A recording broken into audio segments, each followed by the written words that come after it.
Many students would really benefit from taking a few months or a year of experiential learning. Malia Obama has taken a gap year before heading to Harvard. But what exactly is a gap year? What are the benefits and the costs? Is it right for someone in your family? How do you go about finding the right program for you?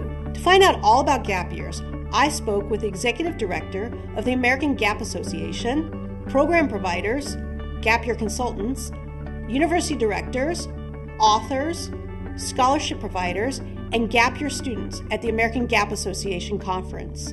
What exactly is a gap year? It's just an incredible life-changing formative experience for me. The American Gap Association defines a gap year as an experiential semester often taken between high school and college, in order to deepen practical, professional, and personal awareness. So a gap year we define as, sort of most headily speaking, there's 5 core objects. One is that self-reflection be a component. Another is that students have some self-governance, so it's like they reap what they sow.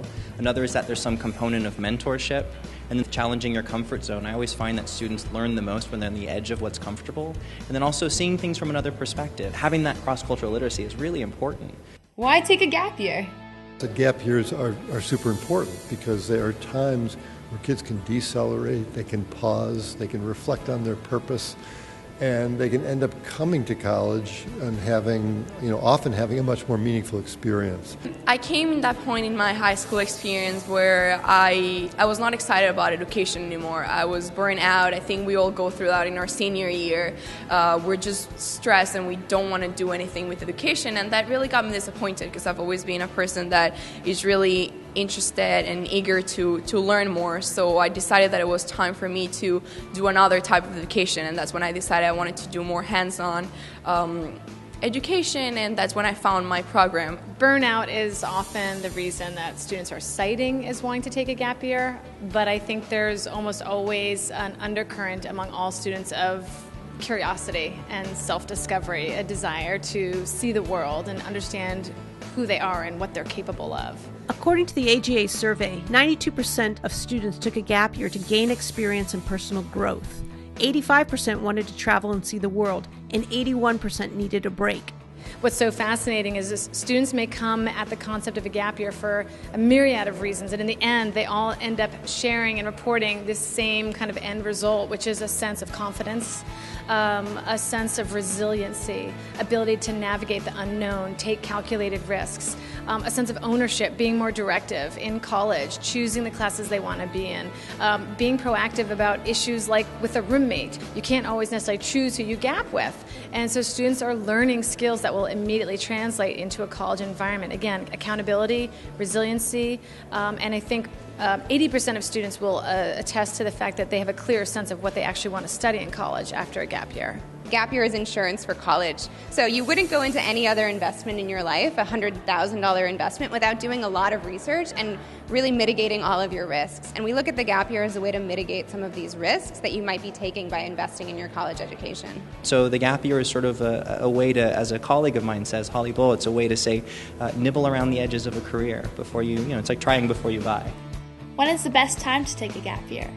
Most people take their gap year between their high school and college, and the data really supports that. The transfer rates are much less so, the time to graduation is more propelled, and I think fundamentally students have a much better sense for what they want to do in college. Most students theoretically are going to spend the first year or 2 or sometimes 3 figuring out what they want to do, changing their majors across their courses and trying to figure out what next looks like post-college.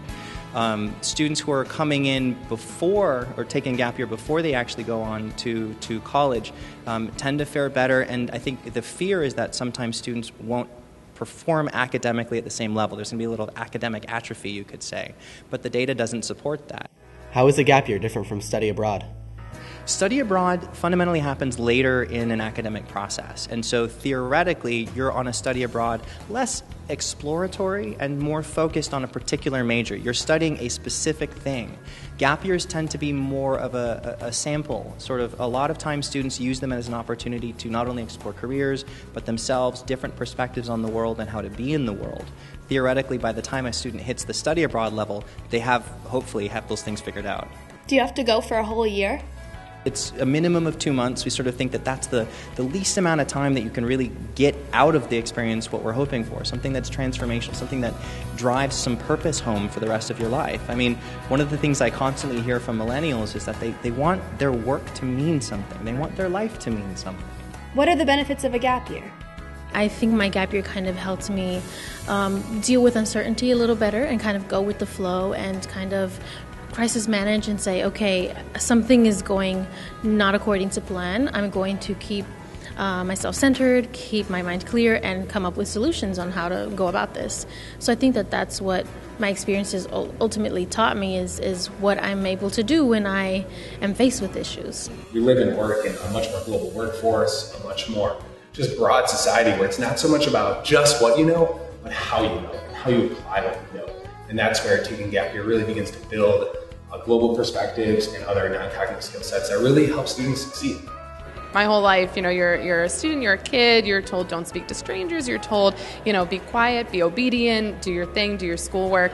But going abroad taught me, how to engage with different cultures, how to really listen to someone and hear what they're saying and hear their story and not think of it in terms of yourself, but think of it in terms of a context of something you don't understand and kind of just be open-minded and learn to absorb everything. And then I think I came back to the United States being like, I just want to engage and teach and listen to other people and kind of be less of a passive person in life and more of an active kind of grab hold of life kind of person.